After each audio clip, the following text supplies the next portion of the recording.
আসসালামু আলাইকুম।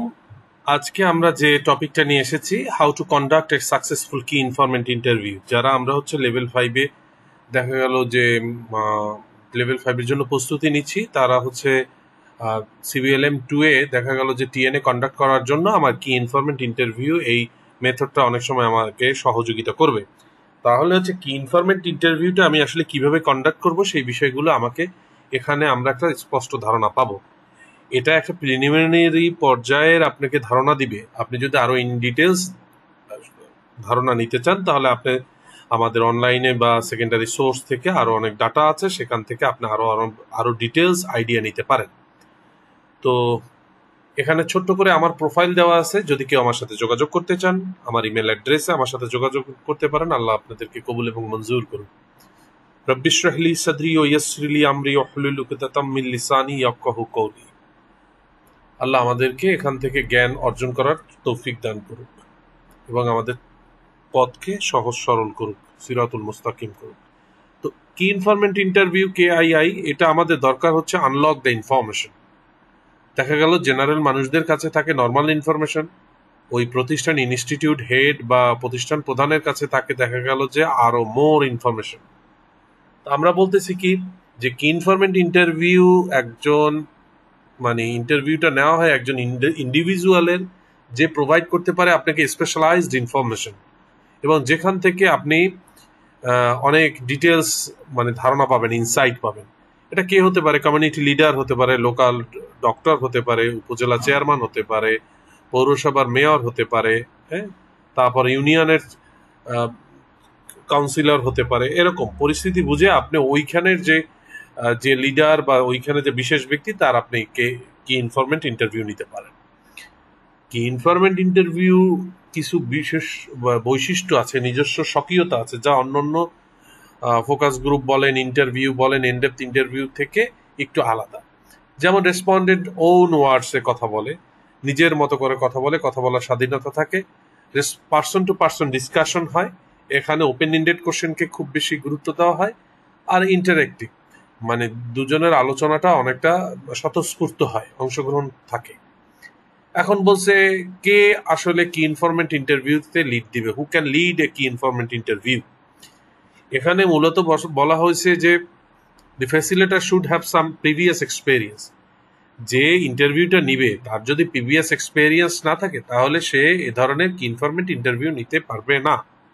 তো ধরেন, মনে করেন আপনি আমাদের দেশের যদি আমাদের রাষ্ট্রপ্রধান বা আমাদের মন্ত্রণালয় প্রধানের কাছে যদি আমরা ইন্টারভিউ নিতে যাই, তাহলে করে কি টিভি চ্যানেলগুলো বা অন্য অন্য জায়গাগুলো করে কি, তার প্রবীণ সাংবাদিক বা দীর্ঘদিন ধরে সাংবাদিকতার পেশার সাথে জড়িত আছে তাদেরকে পাঠানো হয়। কারণ ওই ব্যক্তিটা একটা কি পার্সন, তার কাছে পাঠাতে হবে সেই রকম একজন চৌকুশ পার্সন যে আসলে খুব সুন্দরভাবে জিনিসগুলো তুলে নিয়ে আসতে পারবে। তারপর বলছে যে তার একটা ইনফরমেশন পেপারে রেকর্ড করার একটা এবিলিটি থাকতে হবে। হ্যাঁ, এই ক্ষেত্রে অনেকে দেখবেন যে অনেক সময় শর্ট হ্যান্ড ব্যবহার করে, বা এই এবিলিটি গুলো দ্রুত রাইট ডাউন করার বা দ্রুত এগুলাকে আসলে ডকুমেন্টেশনের রূপ দেওয়ার মতো ক্ষমতা থাকতে হবে। বলছে যে ফ্যাসিলিটার থাকবে তার যেন অ্যাপ্রোপ্রিয়েট অ্যান্ড রিলেভেন্ট কোশ্চেন থাকে, যে উদ্দেশ্যে যাওয়া সেই উদ্দেশ্য থেকে যেন সে অন্য ট্র্যাকে না চলে যায়, সে অ্যাপ্রোপ্রিয়েট এবং রিলেভেন্ট কোশ্চেন করে, সেইটা কথা সবসময় বলা হয়েছে। এবং বলছে যে keep the conversation focus on the issue, কনভারসেশনটা যেন ইস্যুর উপর হয়, এই ইস্যু থেকে যেন অন্য কোনো ইস্যুতে না যায়। এখন বলছে পারপাস অফ দ্য কি ইনফরমেন্ট ইন্টারভিউ, পারপাসটাকে আমি কেন কি ইনফরমেন্ট ইন্টারভিউটা নিব, এক্সপার্ট ইনসাইট, আমরা যদি বলি এক্সপার্ট ইনসাইটের জন্য একেবারে এক্সপার্টের সুচিন্তিত চিন্তাধারাটা আমি নিতে পারবো। বলছে offer rich and detail data, এটা আমাকে একটা রিচ এবং ডিটেল ডাটা দিবে এবং অ্যালাউ ইন ডেপথ এক্সপ্লোরেশন, আমি গভীরভাবে অনুসন্ধান করতে পারবো একটা স্পেসিফিক ইস্যুতে, কোন একটা স্পেসিফিক ইস্যুতে। আনকভার চ্যালেঞ্জেস, মোটিভেশন এবং underlying factors, complex or sensitive topics, কোন একটা কমপ্লেক্স বা সেন্সিটিভ টপিকের উপর আমি যে মধ্যে যে পিছনে যে আনকভার চ্যালেঞ্জেস আছে, মোটিভেশন আছে, এগুলো আমি আসলে ডিসকভার করতে পারবো। এখন ইন্টারভিউটা যে আমরা নিব তার কিছু প্রিপারেশন কিন্তু আছে না? প্রিপারেশন না নিলে আসলে ওই কাজটা সুন্দরভাবে করতে পারা যাবে না। তো প্রথমে হচ্ছে আমার একটা ইন্টারভিউ গাইডটা, সেটা হচ্ছে আমাকে গো থ্রু করতে হবে। আমার ইন্টারভিউ গাইডে কি কি বিষয়গুলো আছে, কোন কোন বিষয়ে টাচ করতে হবে, কোথায় কি, সবগুলো আমি একবার পড়ে যাব।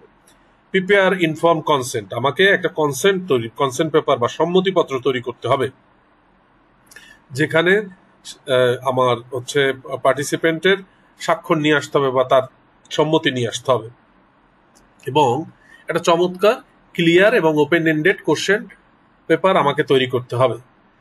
এখন বলছে যে তার সাথে তো আমাকে একটা শিডিউল মানে তার সাথে আমার একটা টাইম নিতে হবে, তাই না? স্কেজুল করতে হবে, সেট আপ দ্য স্কেজুল। আমার যদি তার টাইম নেই, এই টাইমের ব্যাপারে হচ্ছে কিভাবে টাইম নিতে হবে আমি পরের স্লাইডে আপনাদের আরো ক্লিয়ার করতেছি।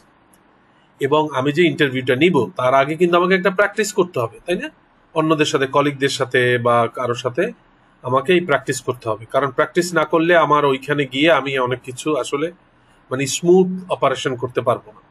Verify check list and equipment, আমি যে কালকে ইন্টারভিউতে যাব তার আগে হচ্ছে আমার যে চেক লিস্টটা সেটা ভেরিফাই করতে হবে। চেক লিস্টে সবগুলা কি কি নেওয়া দরকার সেগুলো আছে কিনা, ইকুইপমেন্ট গুলা দেখা গেল টেপ রেকর্ডার বা পেন বা অন্য কিছু ব্যাটারি, এগুলা যে দেখা গেল যে সবগুলা ফাংশনাল আছে কিনা, সবগুলো যেভাবে থাকা দরকার মানে সেটা মানে উপযুক্ত আছে কিনা, সেই সবকিছু আমাকে চেক করা।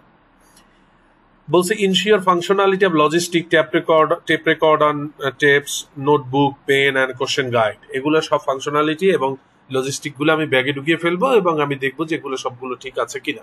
কারণ আপনি ওই ইন্টারভিউতে গিয়ে যদি দেখেন যে মিস করছেন কোনো কিছু, তাহলে ওখান থেকে তো আপনি ফেরত আসতে পারবেন না।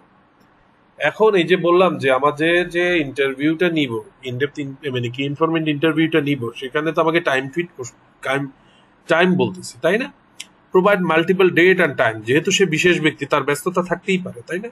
সেই জন্য তাকে বললাম যে স্যার 9 তারিখ আছে, 11 তারিখ, 17 তারিখ, স্যার এর মধ্যে আপনি কোন ডেটটা স্যার আপনার জন্য সুবিধার হয়। সে বলল যে আমাকে আপনি হচ্ছে দেখা গেল যে 17 তারিখ দেন, তাহলে হচ্ছে আপনি এখানে একটা নির্দিষ্ট মাল্টিপল ডেটের মধ্যে থেকে তাকে অপশন দিয়ে একটা ডেট দিলেন। তা বলছে এস্টিমেটেড ডিউরেশন, আপনি তাকে একটা ডিউরেশন ইনফর্ম করবেন যে আমার স্যার ইন্টারভিউটার জন্য 2 ঘন্টা বা 1.5 ঘন্টা সময় লাগবে, তাহলে সে একটা আইডিয়া পেল। এবং পোলাইট রিমাইন্ডার, আপনি আগের দিন তাকে বলবেন, ইন্টারভিউর আগের দিন দেখা গেল যে আপনি যদি সে 11 তারিখ নেয় বা 17 তারিখ নেয়, 11 তারিখ নিলে আপনি 10 তারিখ তাকে একটা ফোন দিলেন, স্যার আগামীকালকে তো আপনার সাথে আমার স্যার 11টার সময় একটা কি ইনফরমেন্ট ইন্টারভিউ আছে স্যার, স্যার আমি তো আসতেছি স্যার ইনশাল্লাহ স্যার, আপনি স্যার আমার জন্য দোয়া করবেন। এরকম একটা রিমাইন্ডার দেওয়া, যে সে যেন দেখা গেল ভুলে না যায় যে ও তোমার সাথে তো একটা আমার অ্যাপয়েন্টমেন্ট ছিল, তাই না? এখন বলছে যে ওই দিনে যেদিন ইন্টারভিউর দিন সেই দিন আপনার কাজটা কি, এগুলো তো সবগুলো গেল আগের কাজ, তাই না? ওই দিনের কাজ হচ্ছে আপনি অ্যারাইভ আর্লি, ওই ইন্টারভিউ স্পটে আপনাকে কিন্তু আগে আগে পৌঁছাতে হবে, কারণ তারা আপনি দেরিতে পৌঁছালে তাড়াহুড়া হবে, আপনি একটা স্ট্রেসের মধ্যে থাকবেন। সেট আপ ইকুইপমেন্ট গুলো সব আপনার সেট আপ করে ফেলতে হবে, একেবারে প্রস্তুত হয়ে থাকতে হবে, তাই না? আপনি নিজেকে ইন্ট্রোডিউস করতে হবে তার কাছে, চেকলিস্ট ইউজ করতে হবে। ইনফর্ম অ্যাবাউট রেকর্ডিং, আপনি যে রেকর্ড করতেছেন সে ব্যাপারে তাকে ইনফর্ম করতে হবে যে স্যার আমরা এই কাজগুলোর একটু ইন্টারভিউটা আজকে রেকর্ড করবো স্যার, আপনার অনুমতি চাচ্ছি। আর র্যাপোর্ট বিল্ডিং এবং ইন্ট্রোডিউস ইউর সেলফ, এই দুইটা বিষয় আমি পরবর্তী স্লাইডে আপনাদের আরো ক্লিয়ার করব। এবং কন্ডাক্ট অ্যান্ড রেকর্ড ইন্টারভিউ, আপনি তাহলে হচ্ছে এখন ইন্টারভিউ কন্ডাক্ট করা শুরু করলেন এবং হচ্ছে আপনি রেকর্ড করা শুরু করলেন। এখন ওই যে বললাম মানে কন্ডাক্ট দ্য ইন্টারভিউ, এখানে হচ্ছে আপনার greetings and introduce your self, শুরুতে তো আপনি সালাম দিলেন, আপনাকে নিজেকে পরিচয় দিলেন, কনসেন্টের ব্যাপারে, সম্মতিপত্রের ব্যাপারে হচ্ছে বললেন যে স্যার এই বিষয়, এই এই অবজেক্টিভ, এই ডিউরেশন, এই দিয়া আমরা এই কনফিডেন্সিয়ালিটি গুলো মেনটেন করি, এ দ্বারা এরা উপকৃত হবে স্যার, এইসব বিষয়ে ধারণা দিয়ে তারপর হচ্ছে প্রাইভেসির ধারণা দিয়ে আপনি একটা কনসেন্ট নিলেন এবং টার্ন অন রেকর্ডার টার্ন করলেন। ইউজ প্রবিং এর মাধ্যমে আপনি ইন্টারভিউটাকে আরো অনেক সাবলীল এবং মানে জীবন্ত করলেন। স্পিক লেস এবং লিসেন মোর, আপনি কথা বলবেন কম, শুনবেন বেশি। এখানে আমি হচ্ছে এই যে ইউজ প্রবিংটা কিভাবে ব্যবহার করতে হয় সেটা আমি পরের স্লাইডে আপনাদেরকে ডিটেলস ধারণা দিচ্ছি। এখন র্যাপোর্ট বিল্ডিংটা বললাম যে এই যে পূর্বে যে র্যাপোর্ট বিল্ডিংটা বলবো, র্যাপোর্ট বিল্ডিংটা ট্রাস্ট বিল্ডিং। হ্যাঁ, মিউচুয়ালি একটা ট্রাস্ট বিল্ডিং মেকানিজম। আপনি যে এখানে হচ্ছে এই র্যাপোর্ট বিল্ডিং একটা সুসম্পর্ক তৈরি করা, মানে যেটা যেটা আপনার ইন্টারভিউকে নিতে অনেকটা মানে মানে সাবলীলতা দান করবে। যেমন একটা মানুষকে আপনি শোয়িং রেসপেক্ট, সে যে সিনিয়র পার্সন হয়, আপনি দাঁড়ালেন, তাকে সালাম দিলেন, হ্যাঁ, তাকে একটু কথা বলতে দিলেন, আপনি মানে একটু মানে শুনলেন মনোযোগ সহকারে, গুড ম্যানার স্পিচ, হ্যাঁ, ভদ্রভাবে কথা বলা, ওয়েলকামিং বডি ল্যাঙ্গুয়েজ। আপনি ইন্টারভিউর সময় দেখা গেল পায়ের উপর পা রেখে কথা বলতেছেন একজন সিনিয়রের সামনে, সে তো আসলে এগুলো দেখে, সিনিয়ররা তো আমাদের কালচারে এগুলো দেখে অভ্যস্ত না। এবং সর্বোপরি প্রফেশনাল অ্যাটিটিউড যেন আমার সবকিছুতে থাকে সেটা। এখন ওই যে বললাম যে ইন্ট্রোডিউস করবেন কিভাবে, শুধুমাত্র কি নিজেকেই ইন্ট্রোডিউস করবেন না, পাশাপাশি আপনার অর্গানাইজেশন, আপনার পারপাস এবং কনভিন্সিং যা দা মানে he or she as a কি মানে কি ইনফরমেন্ট, আপনি তাকে তো কনভিন্স করতে হবে যে স্যার আপনারা যদি এই তথ্যগুলো না দেন স্যার, আমরা স্যার দেশ ও জাতি উপকৃত হবে স্যার, এই রিসার্চ দিয়ে স্যার একটা ফাইন্ডিংস আসবে, আমরা প্রবলেমগুলো সলভ করতে পারবো, তো আপনাদের স্যার সহযোগিতা চাচ্ছি। How much time you will need, কত সময় দরকার সেটা বলে নিলেন শুরুতে। কনফিডেন্সিয়ালিটি অ্যান্ড ইনফর্ম কনসেন্ট, হ্যাঁ, গোপনীয়তা এবং হচ্ছে সম্মতির ব্যাপারটা তাকে সুন্দরভাবে অ্যাপ্রোচ করলেন শুরুর দিকে। অ্যান্ড প্রবিং এর কথা যেটা বললাম, প্রবিং এর মাধ্যমে করা হয় কি, generate further explanation from the research participant. এখন প্রবিং হচ্ছে একটা রিসার্চ টেকনিক যেটা ইন্টারভিউয়ার মানে ইন্ডিভিজুয়াল হোক আর গ্রুপ ইন্টারভিউ হোক, যেখানেই হোক, সেখানে হচ্ছে কি সে মোর ডিটেলস তথ্য ব্যবহার মানে গ্রাফ করার জন্য সে এই প্রবিং এর ব্যবহার করে। প্রবিংটা যেমন সাইলেন্ট একটা প্রবিং আছে, সাইলেন্ট প্রবিং হচ্ছে পার্টিসিপেন্ট যখন কথা বলবে তাকে কথা শেষ না হওয়ার আগেই আপনি যদি কথা অন্য আর একটা প্রশ্নে যান, তাহলে সে ওই প্রশ্নটা শেষ করতে পারলো না, আপনি তাহলে দেখা গেল অনেক কিছু মিস করতে পারেন। সুতরাং আপনাকে ওয়েট করতে হবে যে তার ওই উত্তর দেওয়াটা শেষ হয়েছে কিনা, যদি শেষ হয় তারপর আপনি অন্য প্রশ্ন করবেন। সেইখানে বলছে, এটাকে বলা হয়েছে silent probing, waiting for more details response without going into the next question, এই বিষয়টা বলা আছে। তারপর বলা আছে হচ্ছে ইকো প্রবিং। ইকো প্রবিংটা হচ্ছে এটা এমন এক ধরনের প্রবিং, যেমন মনে করেন যে কথাটা বললো যে আমরা তো মানে যুদ্ধের, স্বাধীনতা যুদ্ধের পরে আমাদের এই সমস্যাগুলো ছিল, আমাদের দেশের অর্থনৈতিক অবস্থা খুব খারাপ ছিল। তখন আপনি বললেন যে স্যার স্বাধীনতার পরে যে অর্থনৈতিক অবস্থা খারাপ ছিল, তারপর আমরা স্যার কিভাবে স্যার এটা উত্তরণ পেলাম, মানে তার যে কথা সেই কথাটাকে আমি কন্টিনিউ করে আবার কোশ্চেন করলাম। হ্যাঁ, এতে হচ্ছে কি ইনভলভমেন্ট, মানে ইনভলভমেন্ট প্রকাশ পাচ্ছে এবং হচ্ছে আপনি ইলাবোরেশন এবং এক্সপ্লানেশন চাচ্ছেন ফার্দার তার কাছ থেকে, হ্যাঁ, তার শব্দ ব্যবহার করে। এটা হচ্ছে আমার ইকো প্রবিং।